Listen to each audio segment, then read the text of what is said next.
नमस्कार दोस्तों, हाजिर हूं प्रकाश के पार्ट 2 के साथ। प्रकाश के पार्ट 1 का अध्ययन आपने इससे पहले वीडियो में किया और ये है प्रकाश का पार्ट 2। तो स्वागत है आपका एक बार फिर से मेरे चैनल एसआर एजुकेशन फंडा में। शुरू करते हैं प्रकाश का पार्ट 2 या प्रकाश और आंखें। क्वेश्चन नंबर 1, निम्नलिखित में से कौन सा कथन सत्य है? सत्य कथन पूछा, सत्य कथन कौन सा है? पहला है ध्वनि का वेग सबसे अधिक होता है, गलत है। आकाशीय पिंडों का वेग सबसे अधिक होता है, ये भी गलत है। रॉकेट का वेग सबसे अधिक होता है, ये भी गलत है। प्रकाश का वेग सबसे अधिक होता है, ये बिल्कुल सही है। प्रकाश का वेग जो होता है वो सबसे अधिक होता है। स्पष्टीकरण बता देता हूं। प्रकाश की गति निर्वात में यानी कि जो वैक्यूम है उसमें, अर्थात शून्यावकाश, जो निर्वात है उसे शून्यावकाश भी कहते हैं, में 3 × 10⁸ मीटर पर सेकंड होती है। कितनी होती है? 3 × 10⁸ मीटर पर सेकंड। जबकि जो ध्वनि की गति होती है वो निर्वात में 332 मीटर पर सेकंड होती है। ये क्वेश्चन कई बार पूछा जाता है, ध्वनि की गति अधिक होती है या प्रकाश की गति अधिक होती है? तो आंसर क्या होगा? प्रकाश की गति अधिक होती है। ठीक है, चलिए। और ये भी पूछ लिया जाता है ध्वनि की गति कितनी होती है निर्वात में, तो आपको ये भी ध्यान रखना है कितनी होती है? 332 मीटर पर सेकंड। और प्रकाश की गति निर्वात में कितनी होती है? 3 × 10⁸ मीटर पर सेकंड। ठीक है, प्रकाश की गति सदैव ध्वनि की गति से अधिक होती है, बिल्कुल। और आपको ये मैं बता दूं, ये जो आप कह रहे हैं ना यहाँ पे 3 × 10⁸ मीटर पर सेकंड, यदि इसे किलोमीटर में दे दिया जाए, जो प्रकाश की गति है, प्रकाश की गति, तो ये किलोमीटर में कितनी होती है? 3 लाख किलोमीटर। याद कर लो, लगभग कितना है? 3 लाख किलोमीटर। एक्चुअल 2,99,792 किलोमीटर पर सेकंड की स्पीड से चलेगी। ठीक है, तो आपको याद रखना है, किलोमीटर में दे दिया जाए तो 3 लाख किलोमीटर पर सेकंड। ठीक है, चलिए। मील्स में दे दिया जाए तो मील्स में क्या आएगा? 1,86,287 मील्स पर सेकंड। ठीक है, ये आपको मील्स में याद रख लेना है, 1,86,287 मील्स पर सेकंड। ठीक है, प्रकाश की गति किसके बीच से जाते हुए न्यूनतम होती है? किसके बीच से जाते हुए न्यूनतम होती है? यानी कि जो नीचे ऑप्शन दिए हुए हैं उनमें, कांच से, निर्वात से, जल से या वायु से। तो निर्वात में तो सबसे ज्यादा होती है, ये तो आपको याद रखना है। तो न्यूनतम पूछा है, इसका मतलब ये तो कट हो गया। ठीक है, अब देखिए कांच, जल और वायु। ठीक है, तो यहाँ पे आपको जरूरत पड़ेगी अपवर्तनांक की, लेकिन आंसर क्या है सही? कांच। ठीक है, अब इनके अपवर्तनांक देख लीजिए, यानी कि आपको एक्सप्लेनेशन बता देता हूं कांच में कम क्यों होती है। ठीक है, जिस वस्तु या पदार्थ का अपवर्तनांक ज्यादा होता है उसमें प्रकाश की गति न्यूनतम होती है। जिसमें अपवर्तनांक ज्यादा होगा उसमें प्रकाश की गति कैसी रहेगी? न्यूनतम रहेगी। ठीक है, कांच, निर्वात, जल तथा वायु में से कांच का अपवर्तनांक ज्यादा होता है। किसका ज्यादा होता है? कांच का ज्यादा होता है, इसलिए इसमें प्रकाश की गति कम होगी। ठीक है, तो कांच का जो अपवर्तनांक है वो है 1.52, निर्वात का 1.0, जल का 1.33 और वायु का 1.003। जो निर्वात और वायु का है वो बिल्कुल आसपास ही रहते हैं, वायु का जस्ट जो अपवर्तनांक है वो थोड़ा सा ज्यादा होता है। ठीक है, तो ध्यान रहे। यहाँ वैसे भी गति का यदि पूछ लिया जाए आपको चक्र, तो कैसे करोगे? निर्वात में सबसे ज्यादा गति होगी, उससे कम किस में होगी? उससे कम वायु में, उससे कम जल की और उससे कम कांच की।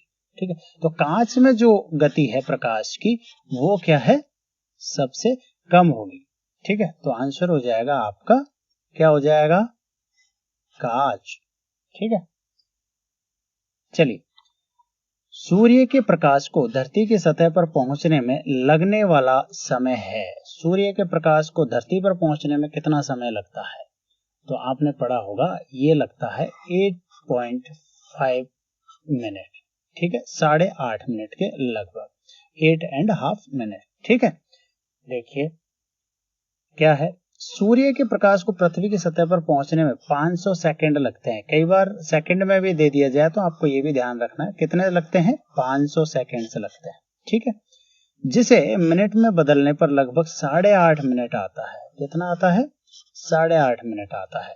वैसे एक्चुअल क्या हो गया, 8 मिनट और 20 सेकेंड। कितना, 8 मिनट और 20 सेकेंड, ये आपको एक्चुअल याद रखना है।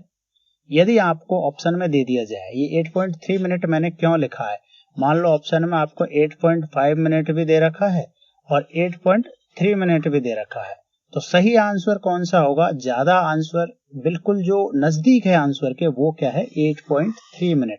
तो ज्यादा करेक्ट कौन सा हो जाएगा आपका यहाँ 8.3 मिनट, वहां आंसर आप ये करके आओगे, ठीक है, ये नहीं करके आओगे। 8.3 मिनट, 8.3 मिनट का मतलब हो गया 8 मिनट और 18 सेकंड। 8 मिनट और 20 सेकंड के ये ज्यादा नजदीक है, वैसे आपको एक्चुअली ये याद रखना 8 मिनट और 20 सेकंड, ठीक है।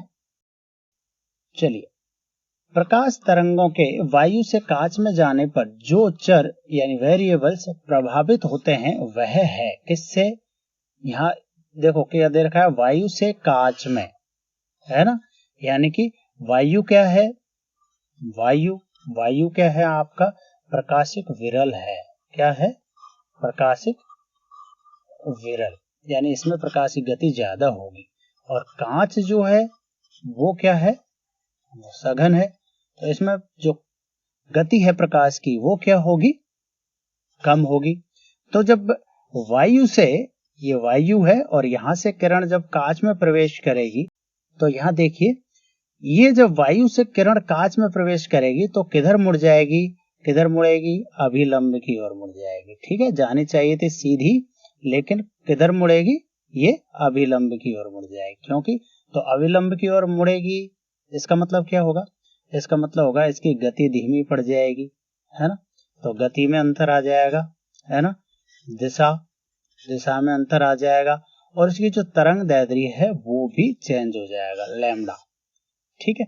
तो आंसर क्या हो जाएगा, कौन कौन से वेरिएबल्स प्रभावित होते हैं, गति यानी वेग, गति या वेग कह लो इसको, दिशा और तरंग दैर्ध्य। तो आंसर क्या हो गया आपका, यहाँ पे क्या दे रखा है, इसमें पहले ऑप्शन में तरंग दैर्ध्य, आवृत्ति और वेग दे रखा है, तो आवृत्ति चेंज नहीं होती है, ये वेग और तरंग दैर्ध्य चेंज होते हैं, तो ये ऑप्शन नहीं होगा। वेग और आवृत्ति, फिर से आवृत्ति आ गया तो ये भी कैंसिल कर दो, आवृत्ति इसमें भी आ गया, ये भी कैंसिल कर दो। ऑप्शन डी, तरंग दैर्ध्य और वेग, ठीक है, तो ये सही है, इसमें दो चर दे रखे हैं, ठीक है, तरंग दैर्ध्य और वेग, आंसर डी। स्पष्टीकरण देख लो, जब कोई प्रकाश तरंग एक माध्यम से दूसरे माध्यम में जाती है तो प्रकाश की आवृत्ति वही रहती है, लेकिन उस तरंग का तरंग दैर्ध्य, दिशा तथा वेग बदल जाता है। तीनों चर बदल जाते हैं, आपको ध्यान रखना है, तरंग दैर्ध्य, दिशा और वेग, ठीक है। और आवृत्ति, ये आवृत्ति है ना, ये कांस्टेंट रहती है, क्या रहती है, कांस्टेंट रहती है, ये याद रखना है। जब प्रकाश एक माध्यम से दूसरे माध्यम में जाता है तो निम्न में से कौन सा एक अपरिवर्तित रहता है, अभी बताया था मैंने कौन सा एक अपरिवर्तित रहता है, वो रहता है आवृत्ति। साबुन के पतले झाग में चमकदार रंगों का बनना किस परिघटना का परिणाम है, साबुन के पतले झाग में चमकदार रंगों का बनना किस परिघटना का परिणाम है, तो ये होता है बहुलित परावर्तन और व्यतिकरण, परावर्तन और व्यतिकरण, ठीक है, ऑप्शन ए आंसर। देखिए इसका स्पष्टीकरण बता देता हूं, जब किसी पारदर्शक पतली परत पर सफेद प्रकाश आपतित किया जाता है तो परत के दोनों पृष्ठों से परावर्तन तथा अपवर्तन और प्रकाश किरणों में व्यतिकरण होता है, ठीक है। इस परिघटना के परिणाम स्वरूप वह पारदर्शक पतली परत चमकदार दिखाई पड़ती है। तो तीन घटना होती है, परावर्तन, अपवर्तन और व्यतिकरण। ठीक है, तो इसको परावर्तन और अपवर्तन, ये क्या हो गया, बहुलित परावर्तन हो गया।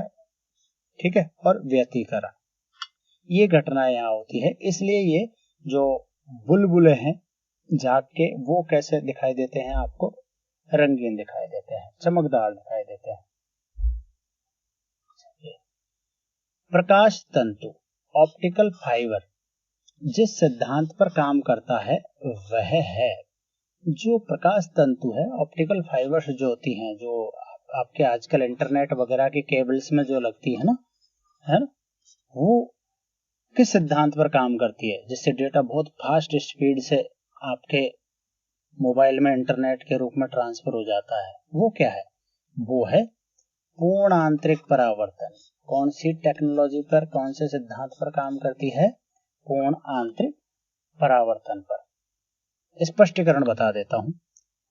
प्रकाश तंतु, ऑप्टिकल फाइबर, सिलिका ऑक्साइड से बनी पतली बेलनाकार खोखली नलिका होती है, जो प्रकाश का पूर्ण आंतरिक परावर्तन के सिद्धांत पर कार्य करती है। इसमें प्रकाश ऊर्जा का किसी प्रकार का क्षय नहीं होता है, इसमें प्रकाश ऊर्जा का किसी भी प्रकार का क्षय नहीं होता, ध्यान रखना है। ठीक है, तो ये जो सिलिका ऑक्साइड की पतली पतली सी वो होती हैं ऐसे तंतु टाइप की, और उनके ऊपर कोटिंग होती है प्लास्टिक की जो वायर है उसकी, उसमें से क्या होता है, ये जो प्रकाश है वो ऐसे तरंग के रूप में प्रवाहित होता है। ठीक है, और यही संदेश को पहुंचाने का काम करता है, और ये जैसे डेटा है उनको भी पहुंचाने का काम करता है। ठीक है, ऑप्टिकल फाइबर केबल में बिजली का इस्तेमाल नहीं होता, बड़ा इंपॉर्टेंट चीज है, किसका इस्तेमाल नहीं होता, बिजली का इस्तेमाल नहीं होता है। ठीक है, इसमें प्रकाश की किरणों का इस्तेमाल होता है, किसका इस्तेमाल होता है, प्रकाश की किरणों का इस्तेमाल होता है, बड़ा इंपॉर्टेंट है, याद रखना है आपको। दुनिया में सबसे तेज प्रकाश की गति है, और ऑप्टिकल फाइबर केबल में इसी गति से लगभग डाटा ट्रांसफर होता है। तो देखिए, ये बड़ा ही इंपॉर्टेंट एक्सपेरिमेंट था जब पहली बार हुआ था, और आज देखो इसने दुनिया को बदल के रख दिया है। नेक्स्ट क्वेश्चन क्या है, त्रिविमीय चित्र लेने के लिए निम्नलिखित में से किसका प्रयोग किया जाता है। त्रिविमीय चित्र, 3 डायमेंशनल, 3D कहते हैं ना, 3D। ठीक है, किसका प्रयोग किया जाता है, इसमें प्रयोग किया जाता है होलोग्राफी का। किसका, होलोग्राफी का। जो आप देखते हो ना, वो हॉलमार्क बने रहते हैं, हॉलमार्क को देखकर ही खरीदें, जो चमकीले चमकीले से हॉलमार्क लगे हुए होते हैं, उनमें बहुत सारी इंफॉर्मेशन होती है उस प्रोडक्ट की। स्पष्टीकरण बता देता हूं। होलोग्राफी तकनीक, जिसमें लेजर द्वारा, किसके द्वारा, लेजर के द्वारा, ये ध्यान रखना आपको, की गई फोटोग्राफी से किसी वस्तु का त्रिआयामी 3D चित्र बनाया जाता है। होलोग्राफी ध्वनि, प्रकाश या इलेक्ट्रॉन के साथ कार्य कर सकती है। किस किस के साथ, ध्वनि के साथ भी, प्रकाश के साथ भी, और इलेक्ट्रॉन के साथ, तीनों के साथ कार्य कर सकती है। होलोग्राफी का उपयोग अभिलेखों को संचित करने के लिए, जो पुराने पुराने अभिलेख होते हैं उन्हें संचित करने में काम लिया जाता है, और माइक्रोफिश में इसका उपयोग करके वास्तविक त्रिआयामी चलचित्र भी तैयार किए जा सकते हैं। माइक्रोफिश, ये माइक्रोफिश मैं आपको बता देता हूं होता क्या है। माइक्रोफिश होता है photographic film in miniaturised form, यानी कि फोटोग्राफी की फिल्म बना ली जाती है, छोटी छोटी फोटो, जो फिल्म के रूप में जो फोटो लिए छोटे छोटे, और उनको फिल्म के रूप में जोड़ दिया, तो वो कम मेमोरी घेरती है और आपको वो एक फिल्म के तौर पर तैयार हो जाती है। ठीक है, इसे कहते हैं माइक्रोफिश। ठीक है, कोई बड़े जो अभिलेख है, या बड़ा बड़े जो ग्रंथ है, या बड़े जो जहां लगता है कि बहुत बड़ा मटेरियल है, उसे छोटे छोटे फोटो में एकत्रित करके उसकी फिल्म बना ली जाती है, तो उसे कम कैपेसिटी में या कम डेटा में एकत्रित किया जा सकता है। जैसे आपके फोन में मोबाइल डेटा होते हैं ना, 50 GB, 10 GB। ठीक है, तो जैसे 10 GB का मटेरियल है, उसको क्या किया, 1 GB में या आधा GB में इकट्ठा कर लिया, तो एक होती है माइक्रोफिश। ठीक है, नेक्स्ट है रमन प्रभाव, प्रकाश की उन किरणों से संबंधित है जो आर पार जाती है। किसके आर पार जाती है ना। तो रमन प्रभा जो है वो सभी पारदर्शी माध्यम, जिन पारदर्शी माध्यम में से किरण आर पार जाती है उनसे संबंधित है। ठीक है, तो रमन प्रभाव प्रकाश की उन किरणों से संबंधित है जो पारदर्शी माध्यम के आर पार जाती है। ठीक है, तो रमन प्रभाव क्या है ये बता देता हूं। जब प्रकाश किसी ठोस, द्रव या गैस के पारदर्शी माध्यम से पार होता है तो उसका भाग प्रकीर्णित हो जाता है। क्या हो जाता है? प्रकीर्णित हो जाता है, फैल जाता है। प्रकाश के प्रकीर्णित होकर विभिन्न तरंगदैर्ध्य की लाइनों में विभक्त हो जाने की घटना को रमन प्रभाव कहते हैं। ठीक है, जब एक सीढ़ी सूर्य के प्रकाश में देखी जाती है तो इंद्रधनुष के समान रंग दिखाई पड़ते हैं। इसकी व्याख्या की जा सकती है। इसकी व्याख्या किससे की जा सकती है? तो इसकी व्याख्या की जा सकती है परावर्तन और विवर्तन से। परावर्तन एवं विवर्तन से। ऑप्शन ए, परावर्तन एवं विवर्तन से। मृग तृष्णा या मरीचिका की घटना है। मृग तृष्णा या मरीचिका की घटना क्या है? तो आप देखते हो जो गर्मियों के दिनों में क्या होता है, जो स्थलीय भाग हैं जहां मरुस्थल है ना, जहां रेतीले इलाके हैं, मरुस्थल है, ज्यादा हीट होती है, वहां पे ये घटना देखने को मिलती है। और ये घटना क्या कही जाती है? ये मृग मरीचिका कही जाती है। होता क्या है एक्चुअल में, जब रेगिस्तान होता है तो इंसान को दूर अपने से 100-200 मीटर 500 मीटर दूर ऐसा दिखाई देता है जैसे धरातल पर पानी दिखाई दे रहा हो, वहां पानी भरा हुआ हो। ठीक है, तो वो उसको, ये जो दृष्टि भ्रम है ना इस टाइप का, इसे क्या कहते हैं? इसे कहते हैं मरीचिका। ठीक है, ये किस कारण होती है? ये होती है प्रकाश का अपवर्तन एवं स्थलीय ताप के कारण। किसके कारण? प्रकाश का अपवर्तन एवं स्थलीय ताप के कारण। ठीक है, क्यों? ये देखो क्या होता है, ये जैसे धरातल है, धरातल पर क्या है ना, ये हीट जो होती है, हीट के कारण ये ऊपर इस तरीके से हीट से ये एक यहाँ पे गर्म वातावरण बन जाता है, ऊपर थोड़ा सा ठंडा वातावरण होता है, तो ये एक लेयर बन जाती है। कैसी बन जाती है? लेयर बन जाती है। तो जो किरणें आती है ना वो यहाँ से क्या होती है, ये इस टाइप से परावर्तित और विवर्तित होती है। और इसी कारण से यहाँ आपको जो प्रतिबिंब है वो ऐसा दिखाई देता है जैसे पानी भरा हुआ हो। ठीक है, इसी को कहते हैं मृग तृष्णा या मरीचिका। ठीक है, नेक्स्ट है दूरदर्शन के संकेत एक निश्चित दूरी के बाद नहीं मिलते क्योंकि। तो दूरदर्शन के संकेत भाई एक निश्चित दूरी के बाद क्यों नहीं मिलते हैं? इसलिए नहीं मिलते क्योंकि उनको कुछ टकराने के लिए कुछ चाहिए ना हमारे तक पहुंचने के लिए, है ना। तो उसका कारण क्या है, क्यों नहीं मिलते? इसका कारण ये है कि पृथ्वी की सतह जो है ना वो वक्राकार है। कैसी है? वक्राकार है। अब ये ऐसे सिग्नल आएंगे इस तरीके से तो वो बिना टकराए ऐसे निकल जाएंगे। यदि टकराएंगे यहाँ तो ही हमारे पास पहुंच पाएंगे। ठीक है, टकराकर वो हमारे पास हमारे घरों में पहुंचते हैं। ठीक है, तो ये हुआ इसका कारण। ये नहीं टकराएंगे तो क्या होगा, सीधे निकल जाएंगे। स्पष्टीकरण देखो, पृथ्वी की सतह वक्राकार होने के कारण दूरदर्शन के संकेत एक निश्चित दूरी के बाद नहीं मिल सकते क्योंकि ये सिग्नल पृथ्वी की सतह से न टकराकर आगे बढ़ जाएंगे। श्रव्य संकेतों का प्रेषण हेतु आवृत्ति मॉड्यूलेशन यानी कि फ्रीक्वेंसी मॉड्यूलेशन तकनीकी का प्रयोग किया जाता है। ये क्वेश्चन कई बार पूछा जाता है कि श्रव्य संकेत जो हैं उनके प्रेषण के लिए कौन सी टेक्नोलॉजी का यूज किया जाता है? तो वो होती है आवृत्ति मॉड्यूलेशन यानी कि फ्रीक्वेंसी मॉड्यूलेशन। ठीक है, इस तकनीकी का प्रयोग किया जाता है श्रव्य संकेत पहुंचाने के लिए। दृष्टिपटल रेटिना पर जो चित्र बनता है वो कैसा होता है? जो हमारी आंख है ना उस पर कौन सा चित्र बनता है? तो देखिए, हमारा जो दृष्टिपटल है यानी कि रेटिना है उस पे बनता है कैसा? वस्तु से छोटा होता है, उल्टा होता है और वास्तविक होता है। तो आंसर हो जाएगा वह वस्तु से छोटा और उल्टा होता है। Option C. स्पष्टीकरण बता देता हूं। रेटिना पर वस्तु का प्रतिबिंब उल्टा, छोटा और वास्तविक बनता है। ये इंपॉर्टेंट है, इसे याद रख लीजिए। कैसा बनता है? उल्टा, छोटा और वास्तविक। अब क्वेश्चन आता है कि जब उल्टा और छोटा बनता है तो हम इसको कैसे सीधा देख पाते हैं और बराबर देख पाते हैं? तो इसका आंसर इस प्रकार से देखिए। प्रतिबिंब बनने का संदेश दृश्य तंत्रिकाओं द्वारा मस्तिष्क तक पहुंचता है। वहां से व्याख्या के बाद वस्तु हमें दिखाई देने लगती है।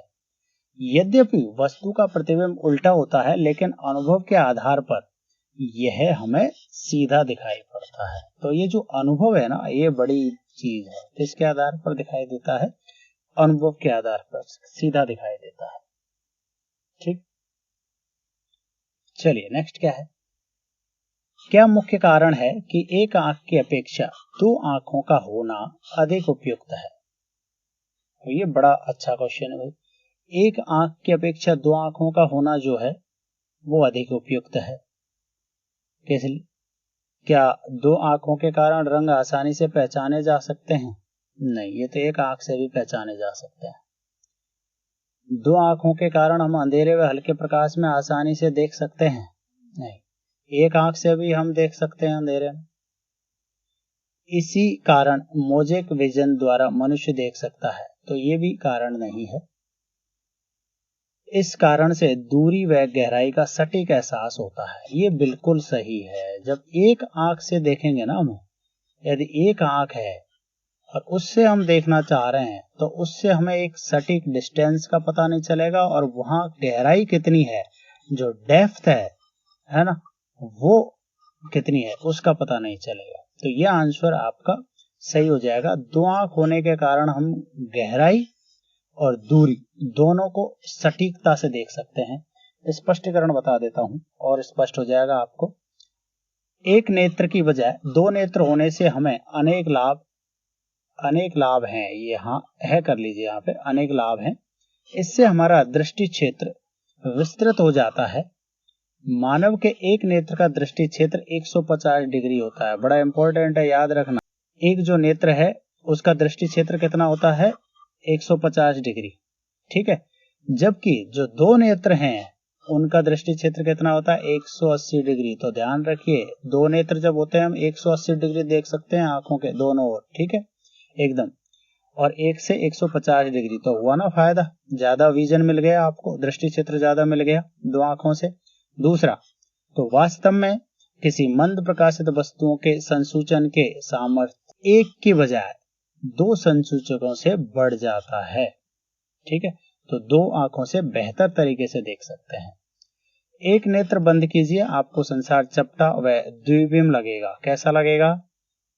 द्विबिंब लगेगा, 2D दिखेगा, 2 डायमेंशनल दिखेगा।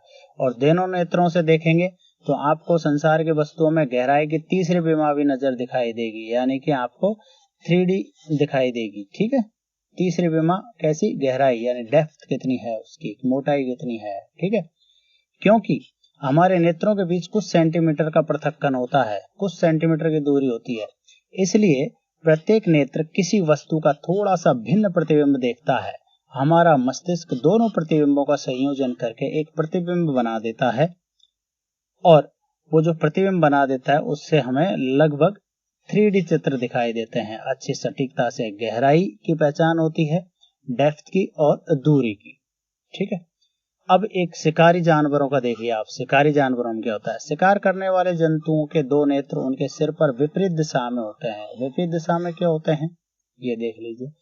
इससे उनको अधिकतम दृष्टि क्षेत्र प्राप्त होता है। कैसा होता है? अधिकतम दृष्टि क्षेत्र प्राप्त होता है। लेकिन आपको ध्यान रखिए, फुल्ली 3D प्राप्त नहीं होता है, इनको 2D प्राप्त होता है।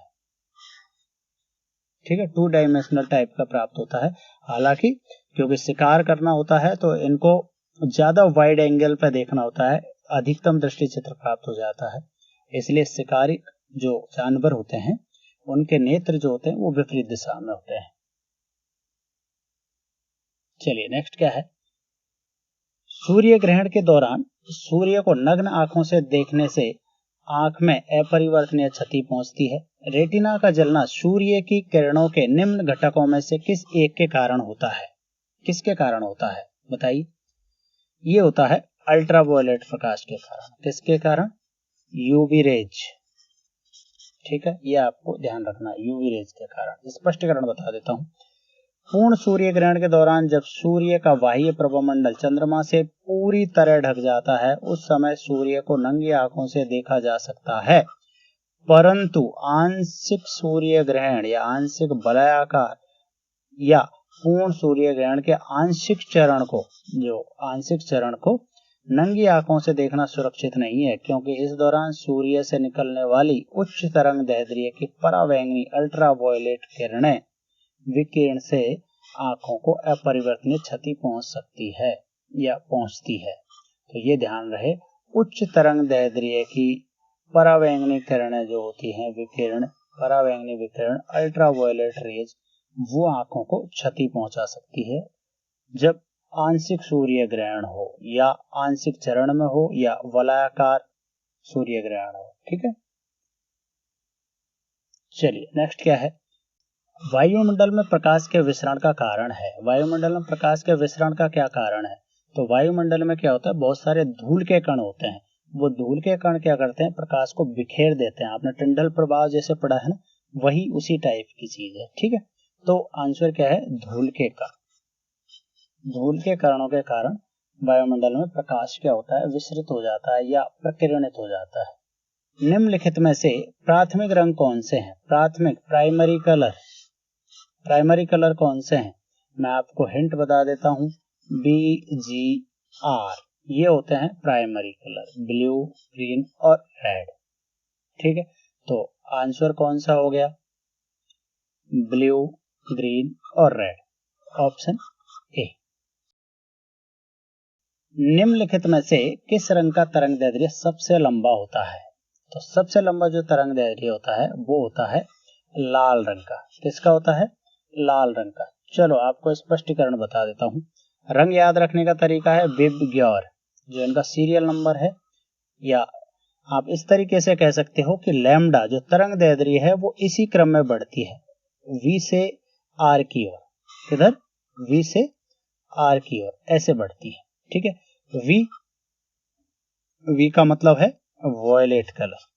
ठीक है, I का मतलब है इंडिगो कलर, B का मतलब है, SB का कौन सा हो गया? ब्लू, और G का मतलब ग्रीन, Y का मतलब येलो, O का मतलब ऑरेंज और R का मतलब रेड। ठीक है, जो इंद्रधनुष दिखाई दे रहा है ना आपको, यहाँ भी ऐसे ही होता है। देखिए नीचे नीचे आपको ऐसे दिखाई देगा, नीचे नीचे आपको दिखाई दे रहा है ना वॉयलेट से इधर बीच में ब्लू दिख रहा है, ऑरेंज, और ये आपको रेड दिखाई देगा इधर। ठीक है, तो यहाँ पे भी आपको V से R की ओर, ठीक है ना, विबग्योर, इस टाइप से ऐसे दिखाई देते हैं कलर। ठीक, तो सबसे ज्यादा जो तरंग दैर्ध्य है वो किसकी होती है? रेड की। ठीक है, रेड की जो लैम्डा होती है वो सबसे ज्यादा होती है तरंग दैर्ध्य, और वॉयलेट की क्या होती है? सबसे कम होती है, मिनिमम होती है। ठीक है, चलिए निम्नलिखित में से किस रंग की तरंग दैर्ध्य सबसे कम होती है? तो मैंने अभी बताया, सबसे कम किसकी होती है? बैंगनी की होती है, वॉयलेट कलर की होती है। विबग्योर में सबसे पहले बैंगनी आता है नीचे नीचे, देखिए विबग्योर, तो सबसे पहले बैंगनी आया, वॉयलेट कलर, ठीक है, और रेड सबसे लास्ट में आया, और आपको पता है लैम्डा ऐसे बढ़ती है। ठीक है, तो रेड की सबसे ज्यादा होती है। तो रेड की वैसे वैल्यू आती नहीं है, लेकिन फिर भी आ जाए तो आप याद रख लो, 7.5 × 10⁻⁵ सेंटीमीटर इसकी वेवलेंथ होती है, कैसकी? रेड कलर की। ठीक है, और वॉयलेट की होती है 4.5 × 10⁻⁵ सेंटीमीटर। 10⁻⁵ सेंटीमीटर तो दोनों में है, रेड में 7.5 है और वॉयलेट में 4.5 है। ठीक, निम्नलिखित में से किसमें उच्चतम ऊर्जा होती है? उच्चतम ऊर्जा किसमें होती है? तो आपको मैं एक बात बताता हूं, जिसकी लैम्डा सबसे ज्यादा होती है उसकी ऊर्जा जो है ना, एनर्जी, वो कम होती है। ठीक है, तो आपको ध्यान होना चाहिए विबग्योर, GYOR, विबग्योर। तो लैम्डा ऐसे बढ़ता था, है ना, तो क्या होगा? ये जो एनर्जी है, एनर्जी इधर से इधर जाने पर घटेगी, और इधर से इधर जाने पर एनर्जी बढ़ेगी। तो सबसे ज्यादा जो ऊर्जा है वो किसकी हो जाएगी, बैंगनी की। किसकी हो जाएगी, बैंगनी की। लेकिन यहाँ तो बैंगनी हमें दिख ही नहीं रहा है, ठीक है। तो क्या है यहाँ पे, इंडिगो। इंडिगो जामुनी कलर होता है, तो यहाँ पे हमें जामुनी भी नहीं दिख रहा है, ठीक है। तो ब्लू, ये ब्लू, ठीक है। तो यहाँ से इनसे सबसे ज्यादा किसकी जाएगी, ब्लू की। तो यहाँ पे ब्लू या नीला है, बिल्कुल है। तो कौन सा हो जाएगा, नीला आंसर हो जाएगा। स्पष्टीकरण बता देता हूं, देखिए ये तो हो गया वेव सीरियल नंबर। किसी तरंग की ऊर्जा उसके तरंग दैर्ध्य वेवलेंथ के व्युत्क्रमानुपाती होती है। कैसी होती है, व्युत्क्रमानुपाती होती है। ये मैं आपको इसलिए बता रहा हूं स्पष्टीकरण साथ में, ताकि आप नोट्स भी तैयार कर सको, ठीक है। और दृश्य प्रकाश किरणों में परावैंगनी तदुपरांत नीला रंग का तरंग दैर्ध्य न्यूनतम तथा लाल रंग का तरंग दैर्ध्य अधिकतम होता है। इसलिए बैंगनी रंग की जो ऊर्जा है वो उच्चतम होती है तथा लाल रंग की ऊर्जा निम्नतम होती है, ठीक है। ये आपको ध्यान रखना है। यहाँ दिए गए विकल्पों में बैंगनी नहीं है, नीला प्रकाश दिया हुआ है। तो यहाँ पर इन सभी प्रकाशों में नीले प्रकाश की ऊर्जा उच्चतम हो जाएगी। तो यहाँ पे देखिए बैंगनी नहीं है, हरा लाल पीला दे रखा है। तो बैंगनी और बैंगनी से जो कम ऊर्जा होती है वो इसकी होती है और फिर इसकी होती है तीसरे नंबर पर, ठीक है। 1 2 3, ठीक है, 4 5 6 और 7वें नंबर पे रेड की ऊर्जा होगी। यानी सबसे कम ऊर्जा किसकी होगी, रेड की होगी। तो यहाँ पे जो कलर है नीला हरा लाल और पीला, है ना, इनमें सबसे ज्यादा किसका होगा, नीले कलर का। तो ऊर्जा किसकी हो जाएगी सबसे ज्यादा, नीले कलर की ऊर्जा, यानी नीला प्रकाश। चलिए नेक्स्ट क्या है, मनुष्य के नेत्र की स्पष्ट दर्शन की अल्पतम दूरी अर्थात नेत्र का निकट बिंदु कितना होता है। नेत्र का जो निकट बिंदु है वो कितना होता है, वो होता है 25 सेंटीमीटर। यानी कि वो निकटतम बिंदु क्या है ये बता देता हूं। चलिए, वह न्यूनतम दूरी जिस पर रखी कोई वस्तु बिना किसी तनाव के अत्यधिक स्पष्ट देखी जा सकती है उसे सुस्पष्ट दर्शन की अल्पतम दूरी या निकट बिंदु कहते हैं, ठीक है। बिना किसी तनाव के, बिना जो आंखों पर जोर डाले देखी जा सकती है, वो मिनिमम डिस्टेंस क्या है, 25 सेंटीमीटर, ठीक है। तो किसी सामान्य दृष्टि के तरुण वयस्क के लिए निकटतम बिंदु की आंख से दूरी लगभग 25 सेंटीमीटर होती है। कितनी होती है, 25 सेंटीमीटर। तो निकटतम बिंदु कितना है, 25 सेंटीमीटर। वह दूरतम बिंदु जिस तक कोई नेत्र वस्तु को स्पष्ट देख सकता है नेत्र का दूर बिंदु कहलाता है। सामान्य नेत्र के लिए दूर बिंदु अनंत दूरी पर होता है। तो मनुष्य की जो सामान्य नेत्र है उसका दूरतम बिंदु क्या होता है, अनंत दूरी पर। तो ये भी क्वेश्चन आ सकता है, दूरतम बिंदु मनुष्य की आंख है उसका दूरतम बिंदु क्या होता है, वो होता है अनंत दूरी पर, ठीक है। नेक्स्ट है, इस प्रकार एक सामान्य नेत्र 25 सेंटीमीटर से अनंत दूरी तक रखी सभी वस्तुओं को स्पष्टता से देख सकता है। 25 सेंटीमीटर से इन्फिनिटी तक देख सकता है, ठीक है। कहां तक देख सकता है, इन्फिनिटी तक। चलिए नेक्स्ट क्वेश्चन क्या है, मायोपिया क्या है। मायोपिया है ना, MYOPIA। मायोपिया क्या है, मायोपिया होता है निकट दृष्टि दोष। क्या होता है, निकट दृष्टि दोष यानी नियर साइटेडनेस, ठीक है। यहां याद कर लीजिए, मायोपिया मायोपिया मायोपिया का मतलब है निकट दृष्टि दोष। हाइपरमेट्रोपिया, हाइपरमेट्रोपिया का मतलब है दूर दृष्टि दोष, ठीक है। और प्रेसबायोपिया, इसका मतलब होता है जरा दृष्टि दोष। क्या होता है, जरा दृष्टि दोष, ठीक है। तो तीनों पूछे जा सकते हैं, तीनों में से कोई भी एक पूछा जा सकता है, आप आंसर आसानी से दे दोगे। चलिए, मायोपिया, मायोपिया का मतलब निकट दृष्टि दोष था, अभी पढ़ा था हमने। को कौन सा लेंस प्रयोग करके दूर किया जा सकता है।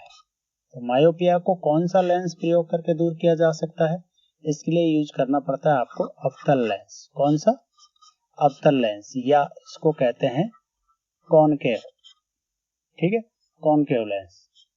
क्या होता है ये मायोपिया क्या है, एक्चुअल में क्या होता है, मायोपिया का मतलब है निकट दृष्टि दोष। निकट दृष्टि दोष मतलब निकट की वस्तु तो दिखेगी लेकिन दूर की नहीं दिखेगी। जो निकट है वो तो क्या करेगी, आपको दिखेगी, लेकिन जो दूर की है ना, दूर की वो नहीं दिखाई देगी। कारण क्या है? कारण ये है, होता क्या है, जो प्रतिबिंब है वो प्रतिबिंब बनता है आदमी का रेटिना का, ये दृष्टि पटल है ना यहाँ पे, ठीक है। लेकिन निकट दृष्टि दोष वालों का कहाँ बनता है? यहाँ, ये है निकट दृष्टि दोष, ठीक है। अब इस कारण से क्या होता है, आदमी को निकट की वस्तु तो दिखती है लेकिन दूर की वस्तु नहीं दिखती है, ठीक है। तो यह आपको याद रहेगा, जो प्रतिबिंब है आंख पे वो निकट दृष्टि दोष में रेटिना पर नहीं बनता है। कहां बनता है? रेटिना के आगे बनता है, ठीक है। मायोपिया अर्थात निकट दृष्टि दोष निम्नलिखित कारणों से उत्पन्न होता है। किस कारण से? ये कारण पूछ लिए जाते हैं कई बार, तो आप याद रख लीजिए। अभिनेत्र लेंस की वक्रता का अत्यधिक होना, और दूसरा है नेत्र गोलक का लंबा हो जाना, ठीक है। दोनों याद रखिए। इस दोष को दूर करने के लिए अवतल लेंस अर्थात अपसारी लेंस का प्रयोग किया जाता है। उपयुक्त क्षमता का अवतल लेंस वस्तु के प्रतिबिंब को वापस दृष्टिपटल अर्थात रेटिना पर ले जाता है, ठीक है। इस प्रकार इस दोष का संशोधन हो जाता है। नेक्स्ट है, खतरे के संकेतों के लिए लाल प्रकाश का प्रयोग किया जाता है। क्योंकि खतरे के संकेतों के लिए लाल प्रकाश का प्रयोग क्यों किया जाता है? लाल प्रकाश का प्रयोग इसलिए किया जाता है क्योंकि इसका जो प्रकीर्णन है ना वो सबसे कम होता है, यानी कि सबसे कम बिखरता है। स्पष्टीकरण बता देता हूं। खतरे का सिग्नल लाल रंग का बनाए जाने का सर्व प्रमुख कारण यह है कि लाल रंग सबसे कम प्रकीर्णित होता है। वायु कणों में कम प्रकीर्णित होने वाला रंग कौन सा है? लाल रंग व्यक्ति तक अधिक मात्रा में प्रचुरता से पहुंचता है और दिखाई पड़ता है, और इस प्रकार उद्देश्य की पूर्ति हो जाती है, ठीक है। नीले रंग का प्रकीर्णन सबसे ज्यादा होता है। किसका? ब्लू रंग का, ठीक है। सूर्यास्त के समय जब सूर्य किरण सर्वाधिक दूरी तय करती है तब प्रकाश का सबसे अधिक लाल रंग हमारे पास तक पहुंचता है। शेष रंगों का मार्ग में प्रकीर्णन हो जाता है, इसलिए हमें सूर्य जो है ना वो लाल रंग का दिखाई देता है शाम के टाइम, सूर्यास्त या सूर्योदय के समय। तो उसका कारण यही है, जो लाल रंग है उसका प्रकीर्णन सबसे कम होता है। बाकी जो रंग है वो रास्ते में प्रकीर्णित हो जाते हैं, बिखर जाते हैं, तो इसलिए हमें सूर्य कैसा दिखाई देता है? लाल कलर का। आकाश का रंग नीला होने का कारण भी इसी में निहित है। सूर्य से दूर हम सूर्य का प्रकाश नहीं बल्कि प्रकीर्णित रंगों को देखते हैं, क्योंकि नीले रंग का प्रकीर्णन सर्वाधिक होता है, इसलिए आकाश हमें नीला दिखाई देता है। कैसा दिखाई देता है? नीला दिखाई देता है। किसके कारण? नीले रंग के प्रकीर्णन के कारण, क्योंकि नीला रंग ज्यादा प्रकीर्णित होता है। चलिए नेक्स्ट क्या है? दीर्घ दृष्टि दोष के बारे में असत्य कथन है। दीर्घ दृष्टि दोष के बारे में असत्य कथन कौन सा है? देखिए, व्यक्ति दूर की वस्तु को स्पष्ट देख सकता है, ये बिल्कुल सही है। व्यक्ति जो है वो दूर की वस्तु को स्पष्ट देख सकता है। व्यक्ति निकट रखी वस्तुओं को स्पष्ट नहीं देख पाता, ये भी सही है। ऐसे दोष युक्त व्यक्ति का निकट बिंदु सामान्य निकट बिंदु से दूर हट जाता है, तो ये भी बिल्कुल सही है। पास रखी वस्तु से आने वाली प्रकाश किरणें दृष्टि पटल रेटिना पर फोकस होती है, ये गलत है। ये रेटिना के जस्ट पीछे फोकस होती है यहाँ, ठीक है। तो ये आंसर यहाँ पे असत्य हो जाएगा, ये आंसर हो जाएगा, ठीक है। डी असत्य है। कहाँ होती है फोकसित? देखिए यहाँ होती है, दूर दृष्टि दोष में यहाँ पर फोकसित होती है। ये क्या है आपका? ये दूर दृष्टि दोष वाली आंख है। इसमें यूज किसका होता है इस दोष को दूर करने का, ताकि ये फोकस यहाँ पे आ जाए, रेटिना पे आ जाए? तो इसके लिए होता है उत्तल लेंस का प्रयोग। तो इसका उत्तल लेंस का प्रयोग। हाइपरमेट्रोपिया का प्रमुख कारण है हाइपरमेट्रोपिया, यानी कि दूर दृष्टि दोष। कौन सा? दूर दृष्टि दोष, ठीक है। दूर दृष्टि दोष, इसका प्रमुख कारण क्या है? इसका प्रमुख कारण होता है अभिनेत्र लेंस की फोकस दूरी का अत्यधिक हो जाना, फोकस दूरी का ज्यादा हो जाना, और नेत्र गोलक का छोटा हो जाना, नेत्र का जो गोलक है वो छोटा हो जाता है। तो आंसर हो जाएगा उपरोक्त दोनों। हाइपरमेट्रोपिया को कौन सा लेंस प्रयोग करके दूर किया जा सकता है? तो जो दूर दृष्टि दोष है उसको कौन सा लेंस प्रयोग करके दूर किया जा सकता है? मैंने आपको बताया था अभी, दूर दृष्टि दोष जिसमें आंख जो होती है उसके रेटिना के पीछे फोकस होती है किरणें, है ना, ये दूरदृष्टि दोष है। इसको यहाँ लाने के लिए कौन सा लेंस यूज करना पड़ेगा? इसमें करना पड़ता है उत्तल लेंस। कौन सा? उत्तल लेंस। जरा दूरदृष्टिता के बारे में कौन सा कथन असत्य है? जरा दूरदृष्टिता ये कब होती है? ये बुढ़ापे में होती है, जब कम दिखने लग जाता है। तो इसमें असत्य कथन पूछा है ना, ठीक है। तो देखिए, यह मानव नेत्र की समंजन क्षमता घट जाने के कारण होती है। तो ये बिल्कुल सही है। बुढ़ापे में क्या होता है, एज ज्यादा हो जाती है तो जो नेत्र की समंजन क्षमता है वो कम हो जाती है, घट जाती है। ये बिल्कुल सही है। पक्षमावी पेशियों के धीरे धीरे दुर्बल होने के कारण, तो ये बिल्कुल सही है। पक्षमावी पेशियां धीरे धीरे दुर्बल हो जाती है एज के साथ साथ। क्रिस्टलीय लेंस के लचीलापन में कमी आने के कारण उत्पन्न होता है, तो ये भी बिल्कुल सही है। इसे द्विफोकसी यानी बाइफोकल लेंसों से दूर नहीं किया जा सकता, तो ये गलत है, नहीं किया जा सकता, बल्कि बाइफोकल लेंस ही होते हैं जिनसे इसे दूर किया जा सकता है। आपने देखा होगा जो बुढ़ापे में तो जो लेंस लगते हैं उनमें क्या होता है, ऊपर का भाग जो होता है वो कैसा होता है, अवतल, और नीचे का जो भाग है वो कैसा होता है, उत्तल होता है। ठीक है, तो ये आपको ध्यान रहे।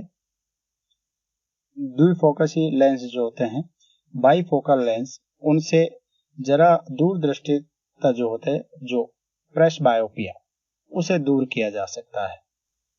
आकाश नीला दिखाई देता है क्योंकि आकाश क्यों नीला दिखाई देता है? हमने पढ़ा है अच्छी तरीके से, क्यों नीला दिखाई देता है।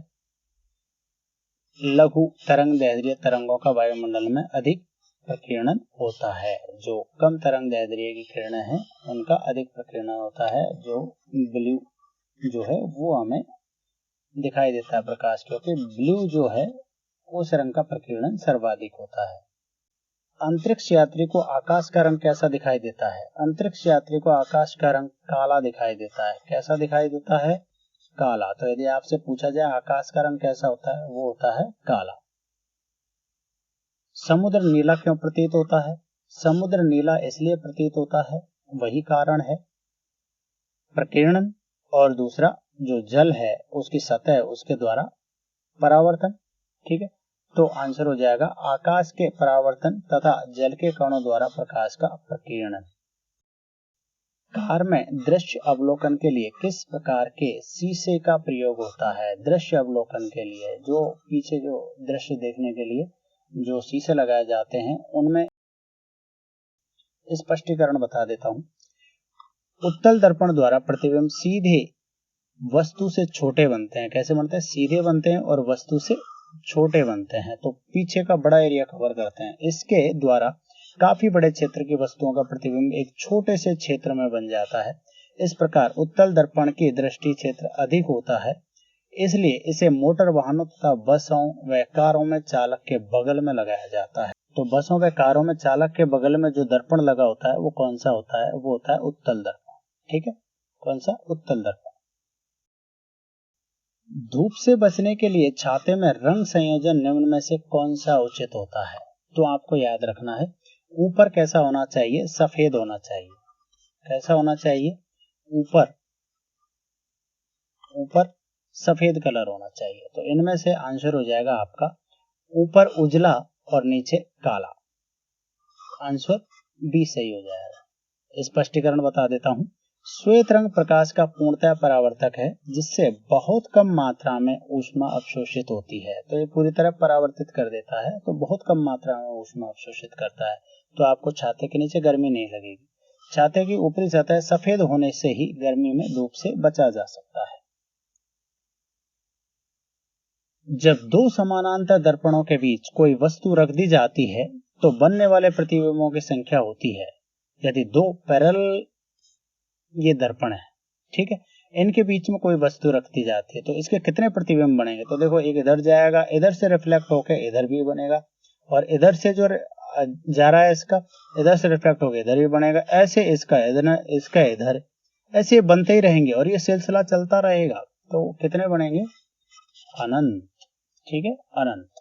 स्पष्टीकरण देख लीजिए।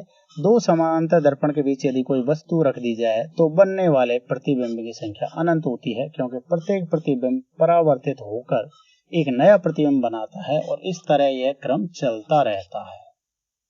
ठीक है, चलिए नेक्स्ट क्या है? दाढ़ी बनाने के लिए काम में लेते हैं। दाढ़ी बनाने के लिए कौन सा दर्पण काम में लेते हैं? ये होता है अवतल दर्पण। कौन सा? अवतल दर्पण। स्पष्टीकरण देख लो। अवतल दर्पण एक गोलाकार दर्पण है जिसके उभरे हुए तल पर पॉलिश की होती है तथा अंदर का तल परावर्तक होता है। इसके द्वारा प्रतिबिंब दर्पण के सामने बनता है, इसलिए इस दर्पण का प्रयोग दाढ़ी तथा बाल बनाने वाले शीशे के रूप में प्रयोग किया जाता है। नेक्स्ट क्या है? उचित रीति से कटे हीरे की असाधारण चमक का आधारभूत कारण क्या है? उचित रीति से यदि कोई हीरा काटा जाए तो उसकी असाधारण चमक का क्या कारण होता है? इसका कारण होता है, आपको पता है, हीरे का अपवर्तनांक बहुत ज्यादा होता है, उच्च होता है, वही उसका कारण होता है। तो आंसर हो जाएगा बी, उसका अति उच्च अपवर्तनांक। एक्सप्लेनेशन बता देता हूं फिर से। हीरे के चमकने का प्रमुख कारण उसका पूर्ण आंतरिक परावर्तन ही है, क्योंकि हीरे का अपवर्तनांक बहुत अधिक यानी कि 2.4, आपने पढ़ा था 2.42 होता है। होने का कारण इसका क्रांतिक कोण क्या होता है? 24 डिग्री हो जाता है। कितना होता है? 24 डिग्री इसका क्रांतिक कोण होता है। अतः जब विशेष रूप से काटे गए हीरे के अंदर प्रकाश पड़ता है तो यह हीरे के पृष्ठों पर बार बार पूर्ण परावर्तित होता रहता है। प्रकाश में 7 रंग होते हैं। रंगों को अलग करने का क्या तरीका है? प्रकाश के जो रंग हैं उनको अलग किया जा सकता है प्रिज्म के द्वारा। किसके द्वारा? प्रिज्म के द्वारा। एक प्रिज्म से रंगों को अलग अलग किया जा सकता है। इंद्रधनुष के रंगों का सही क्रम क्या है? इंद्रधनुष के रंगों का सही क्रम वही होगा विबग्योर। मैंने जो आपको बताया था विबग्योर, या हिंदी में याद रखें तो बैनी आ है पीनाला। ठीक है, तो यहाँ पे भी आप देख लो, सबसे पहले कौन सा आएगा? बैंगनी, है ना। यहाँ लास्ट में दे रखा है बैंगनी तो गलत हो गया। बैंगनी यहाँ पहले दे रखा है, फिर हरा और नीला, लेकिन हरा जो आता है वो नीले के बाद में आता है ना, तो ये गलत हो गया। फिर नीला, पीला, हरा, तो नीला, पीला और हरा, तो ये भी क्रम जो है वो सही नहीं है ना, ये भी गलत हो गया। फिर है नीला, हरा और पीला, तो नीला, हरा और पीला, ये सही है। आंसर डी हो जाएगा।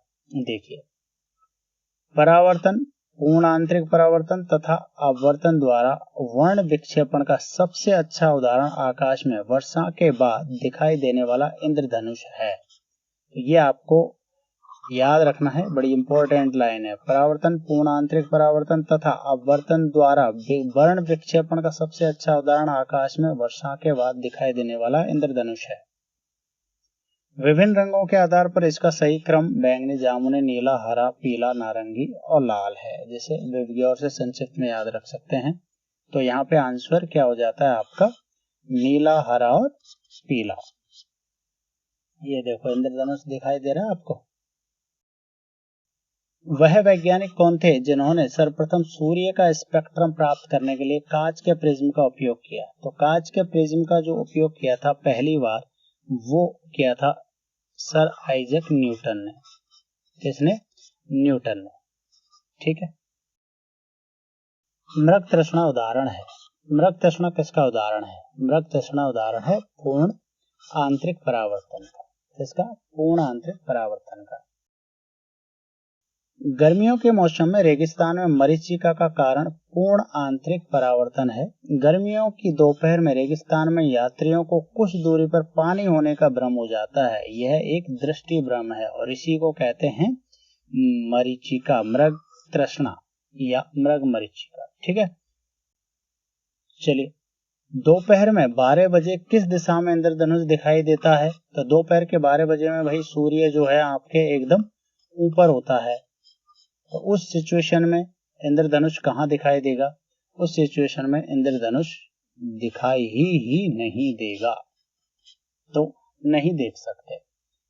स्पष्टीकरण, इंद्रधनुष सदैव सूर्य के विपरीत दिशा में बनता है। कहाँ बनता है? यदि सूर्य इधर है तो इंद्रधनुष इधर दिखाई देगा, यदि इधर है सूरज तो इंद्रधनुष इधर बनेगा, ठीक है, विपरीत दिशा में बनेगा।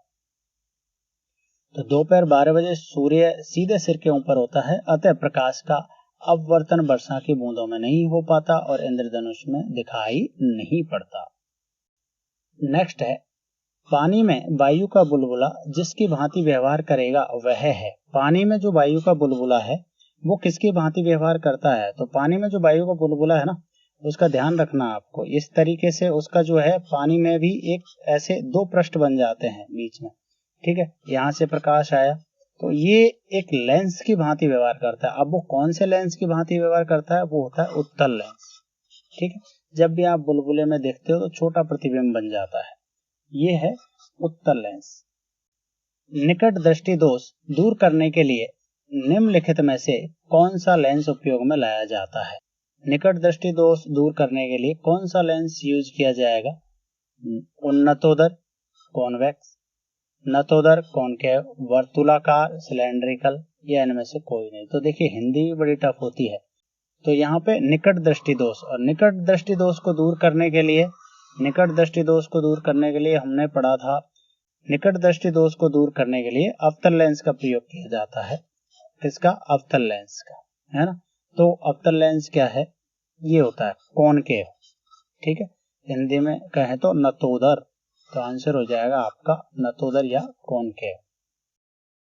खोज बत्ती, खोज बत्ती मतलब सर्च लाइट में कौन सा दर्पण प्रयोग होता है? तो इसमें कौन सा दर्पण प्रयोग होता है? वो होता है कॉनकेव, नतोदर, ठीक है, अवतल दर्पण। कारों के रेड लाइट, खोज बत्ती, सर्च लाइट आदि में परावर्तक के रूप में अवतल या नतोदर दर्पण का प्रयोग किया जाता है। अवतल दर्पण के प्रयोग द्वारा खोज बत्ती से समानांतर प्रकाश पुंज उत्पन्न होता है। तो जो इसलिए जो सर्च लाइट होती है, जो मान लीजिए ये सर्च लाइट है, ठीक है, और इससे जो किरण निकलती है वो बिल्कुल सीधी जाके पड़ती है, तो यहाँ पे जो हमें जहां देखनी होती है चीज वहां पे ही फोकस करता है, ठीक है। तो इसमें कौन सा यूज होता है? अवतल दर्पण। यदि किसी ऐनक के लेंस की पावर +2 डायोप्टर हो तो इसके फोकस की दूरी क्या होगी? तो उसकी फोकस की दूरी होती है 50 सेंटीमीटर। अब कैसे आया ये 50 सेंटीमीटर, ये आपको मैं बता देता हूं। P इक्वल टू आपने पढ़ा है, पावर होती है फोकस दूरी के जस्ट उल्टी के बराबर, ठीक है, 1/f मीटर, ठीक है, यानी 1/f मीटर, 1 मीटर। तो 1 मीटर का मतलब क्या हो गया? 100 सेंटीमीटर। इसको क्या लिख सकते हो अपन? 100/f लिख सकते हैं। P equal to 100 centimetre upon f, metre को सेंटीमीटर में चेंज कर दिया और एक को हमने क्या कर दिया? 100 सेंटीमीटर लिख दिया 1 मीटर को। तो यहाँ देखिए P दिया हुआ है आपका कितना? 2d के बराबर, है ना, कितना? 2d दिया हुआ है, तो ये इसको 2 बराबर 100/f, है ना। तो f इक्वल टू क्या हो जाएगा? 100/2। आंसर क्या आ जाएगा? 50 सेंटीमीटर, ठीक है। तो फोकस दूरी क्या हुई? 50 सेंटीमीटर। 2 डायोप्टर का यदि है लेंस तो उसकी फोकस दूरी कितनी आ जाएगी? 50 सेंटीमीटर। धूप के चश्मे की पावर क्या होती है? तो धूप के जो चश्मे होते हैं उनमें तो पावर होती नहीं है। यदि पावर होगी तो आपकी आंखें दर्द करेगी, नॉर्मल आंखें होगी तो, ठीक है, या चक्कर से आएंगे, सिर दर्द फील होगा। तो इनकी जो पावर होती है वो होती है 0 डायोप्टर। कैसी होती है? 0 डायोप्टर, ठीक है।